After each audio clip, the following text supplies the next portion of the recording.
এই আজকে রাতটা শেষ হলেই আগামীকাল দিনটি কারোর জন্য ঈদের দিন বা খুশির দিন, আবার কারোর জন্য বিষাদের দিন।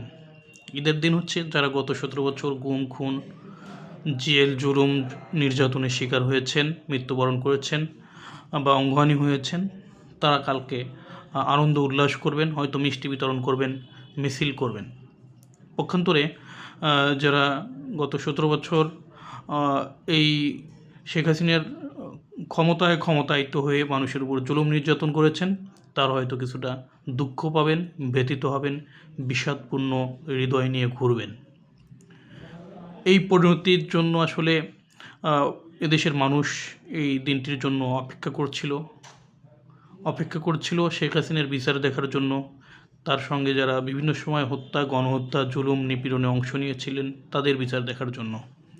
তো আগামীকাল রায় হতে যাচ্ছে। রাত পোহালেই রায় সকাল 11টায় ট্রাইব্যুনাল থেকে সরাসরি সম্প্রচার করা হবে। এই প্রথম কোনো মামলার কার্যক্রম সম্পূর্ণ লাইভ সম্প্রচার করা হয়েছে এবং এর রায়টিও লাইভ সম্প্রচার করা হবে। তো আমরা একটু ওয়েট করি, দেখি রায় কী হয়। আমরা অনুমান করতে পারি যে সর্বোচ্চ শাস্তিই হয়তো ঘোষণা করা হবে, মৃত্যুদণ্ড। আর যদি খুব কম হয় তাহলে হয়তো যাবজ্জীবন কারাদণ্ড ঘোষণা করতে পারে। তো আমার মনে হয় দ্বিতীয় রায়টি হলে একটা জনরোষ ফুঁসে উঠবে এই সরকারের বিরুদ্ধে।